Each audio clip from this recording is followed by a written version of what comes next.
So here we are with Professor Martin Charter from the University of Creative Arts in the UK, who's been in the field of sustainable design for many, many years and has been a leader in the field for pretty well all of that time that I've known him.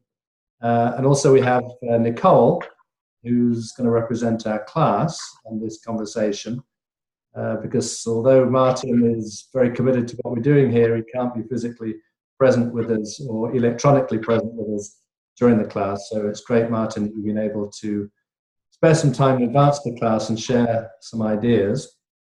What I'm going to do is now bring up a little presentation from Martin, and then we're going to chat about some of his thinking and what he's been up to recently. So Martin, why don't you say a few words about what you do and what you're currently working on?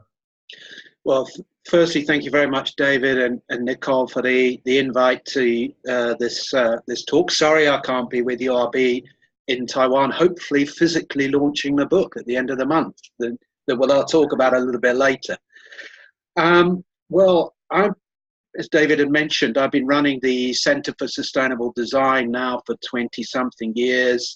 And actually, the thing that's getting me quite excited here is a movement of my center now into a new business school for creative industries.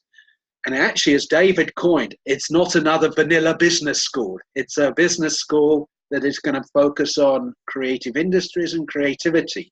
And I hope, apart from what I do through the center, to be bringing sustainability more into the business school, which is really quite an interesting opportunity.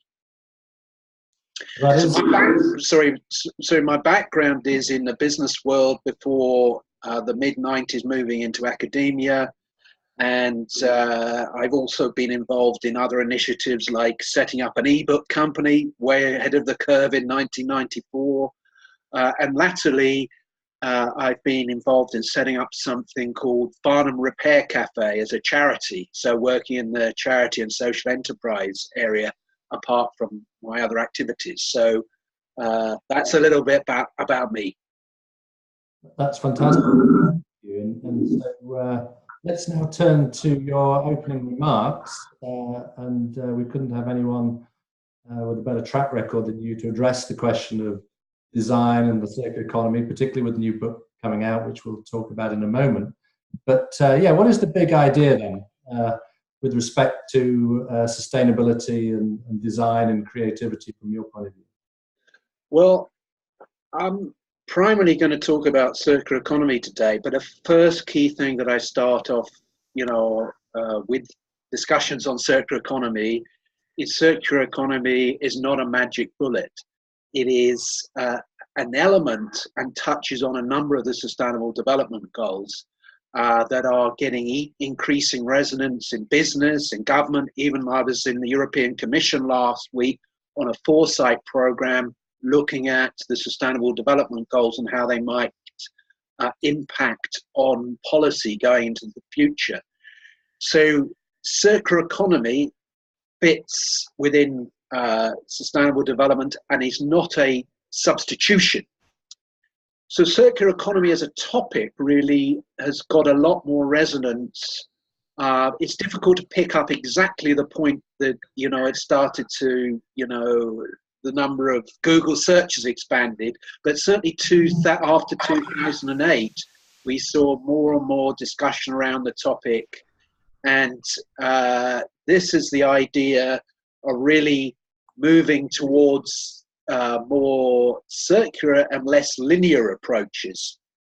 So perhaps the next slide, they've got this idea of the traditional economy, if you like, is really about extracting some stuff from the ground and then in effect disposing of it in landfill. So the idea should be moving away from this so-called take, make, waste economy to one which is much more about circularity and much more about value. And I'll come back to that in a small point. So perhaps next slide. So circular economy, or the components of circular economy, are perhaps not new. So we have companies for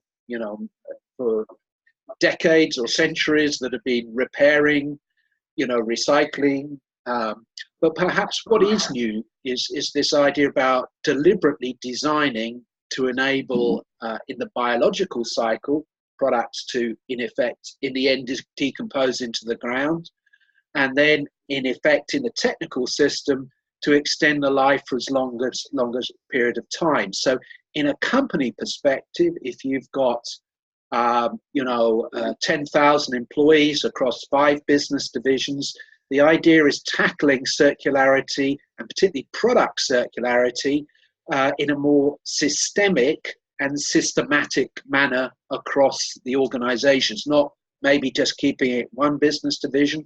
But design is important to this, because 80% of a product's environmental impact is determined at the design stage. If you're not thinking about these sort of issues, then you're locking in the problem. So again, perhaps next slide.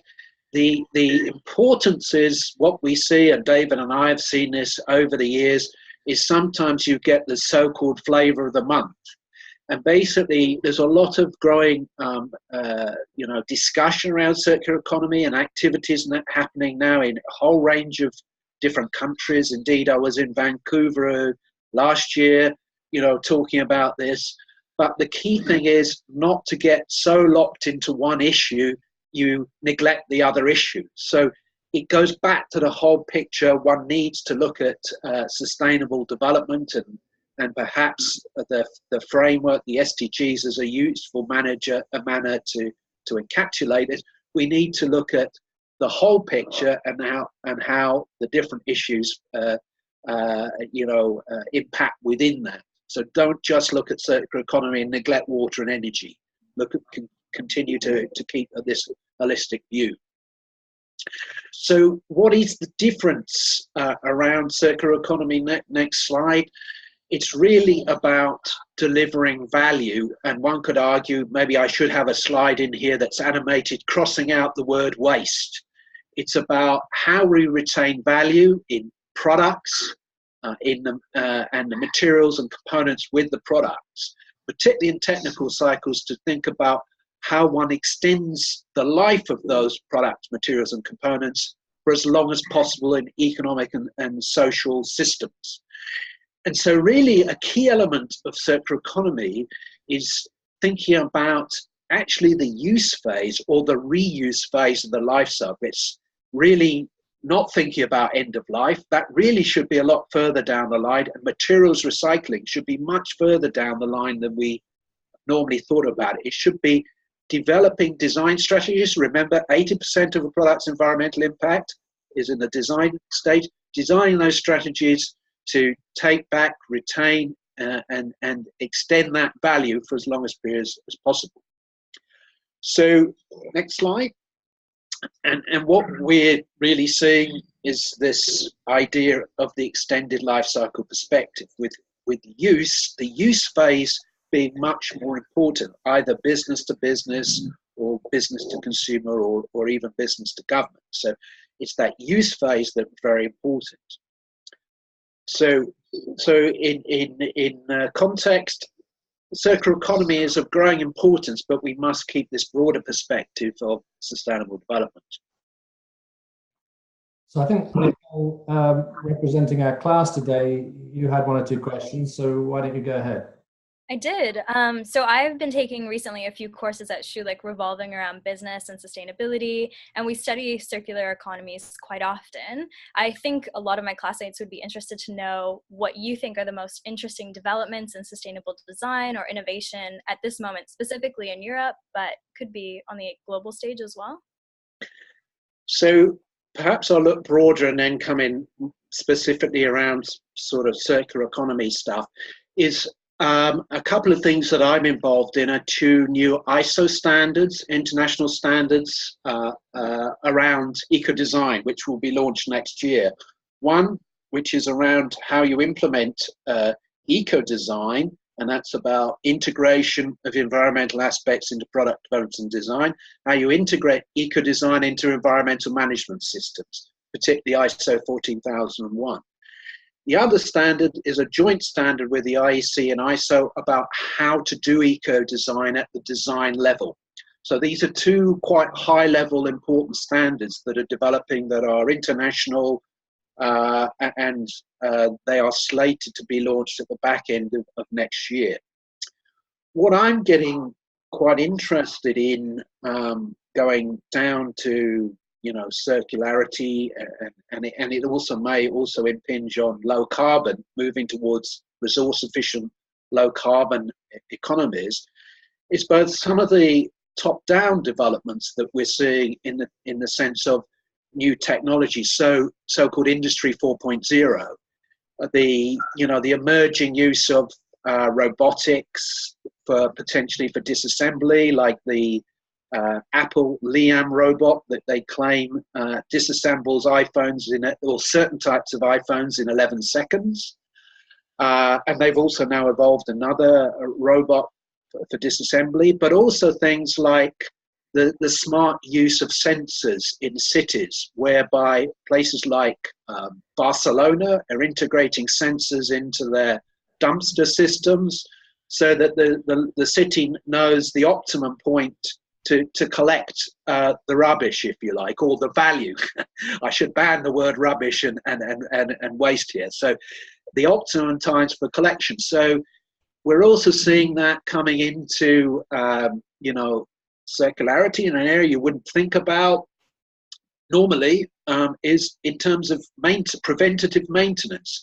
Clearly, if you can identify problems with products very early, you can potentially solve the problems there and extend the life of the value of the materials and products. So what you're seeing is a number of companies now integrating sensor technology into their products so they can identify problems earlier, so they can repair that. So seeing this emergence of this sort of big picture stuff, Industry 4.0, but I'm getting particularly interested in the more grassroots innovation that started to emerge over the last 10 years, the new places and spaces that are emerging to enable people to make, modify and fix. So maker spaces, repair cafes, fab labs, but also videos showing people how to make, modify and fix. So what I am seeing is this probably the best time in history for people who want to do stuff.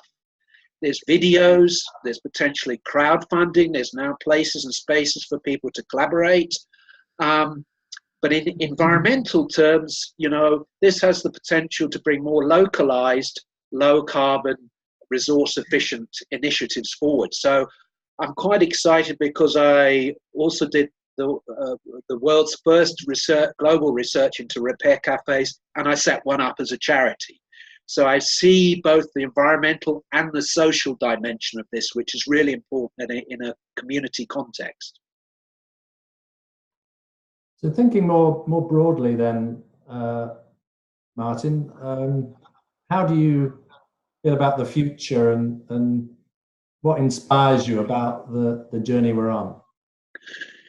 So I think, as with all journeys, there's going to be, we are to be fast forward sometimes, but we may need to take some steps backwards. We may come across some holes and we may need to find ways to get over and jump over those holes. So, we all need resilience and we need energy and commitment to drive the things forward. And we also need to be creative in the way that we do things. So what I'm seeing is more, interesting startups starting around particularly circularity.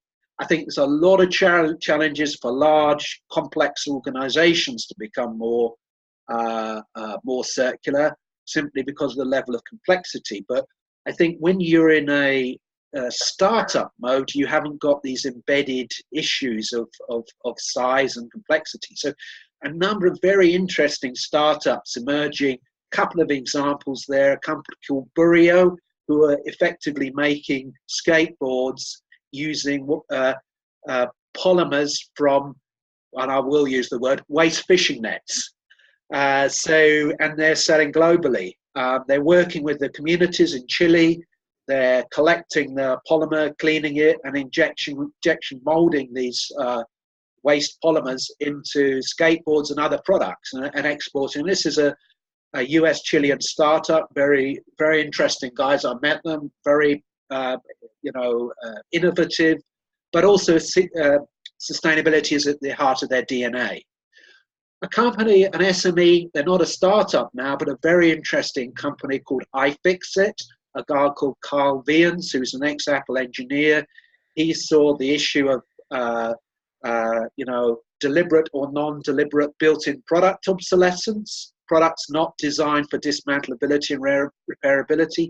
So he set up a company called iFixit.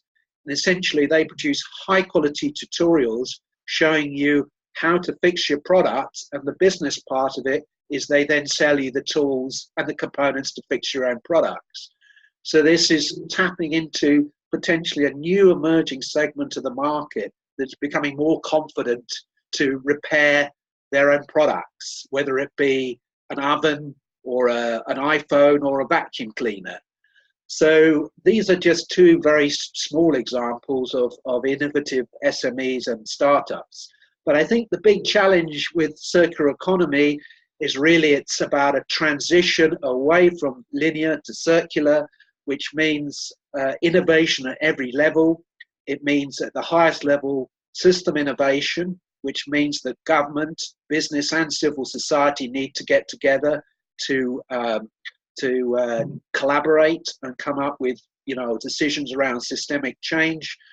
So, for example, this will mean building new infrastructure. So, an example, from Japan, mid-90s, they developed new legislation around the recycling and take back of electronics. A lot of their manufacturing had moved out to Thailand and other parts of Asia, so they were left with these factories. So they very simply converted them from forward manufacturing to reverse manufacturing. So the day their law came into place in Japan, the day 50 recycling factories came into place. In Europe, the day the similar law came into place, you had this very much more diverse and distributed recycling, materials recycling at a much lower level of capacity, if you like. So with moving towards circular economy in the context of sustainable development, we're going to need to see innovation at all levels. So it seems like there's a lot of opportunity to get engaged in this transition from linear to circular. What advice do you have for young people who are interested in design, and what recommendations would you give young people to get involved? Well, I think, firstly, get as much experience as you can, whether it's setting up your own initiatives, interning, joining other organizations, getting involved in repair cafes, maker spaces. You'll learn a lot about things at school, but you'll learn, as much, and more by getting your hands dirty. So get involved, I would say, is the first thing. Also, if you have a bright idea, give it a go. Be smart about it, assess the risks, but there is a lot more support sometimes than people realize. There are incubators out there. There is, and I'm sure it's true in Canada. There are many local authorities who want to support local business development. So there may be more support out there than you realize. But you guys having access to top quality sustainability education, you may not find that part in your conventional business coaches. So sit there, learn your stuff. If you don't feel that you're getting the right answers from some of these mentors, question them, push them. So I'd say, but also be resilient. It's not going to be everything on a plate. You're going to have to work for it. You're going to have to tackle those challenges and have to be resilient to push through with it. So there are opportunities, but resilience is important. You've got to get up the next day, not necessarily listening to Three Lions football songs, but you've got to get up the next day and get on with stuff. So that reference to the three lions is because this is being recorded in the latter stages of the World Cup, and of course we will know the result by the time we get around to the class. So Martin, this has been fantastic, and that note of encouragement to Nicole and others to be entrepreneurial and to be resilient is very welcome. And certainly in Canada, we do have lots of support systems, but you have to go and find them. You've got to seek out the mentors, seek out the people with startup social enterprise experience and learn from them. And that's partly what we'll be doing in the class this week. So let's round off then, Martin, with a little plug for your new book, which is a tremendous tour de force, having read some of it. Many chapters from many different authors speaking about the circular economy and how design is driving the circular economy. So why don't you say a couple of words about the new book? Well, thanks very much, David. It really, I've, in many things with my life, and like David will recognize this, sometimes I've been a bit ahead of the curve. So developing an ebook company in 1994 was too early. On this one, I think what I've done is put a lot of energy working with a number of authors to produce this very comprehensive 34-chapter book that really looks at product circularity or design for a circular economy from lots of different perspectives, from policy, through business, through design, through Asia, North America, and Europe. And I hope I've actually caught a good time for this, where people are looking for more comprehensive thinking and case studies. An important part of this book is we have a whole range of case studies.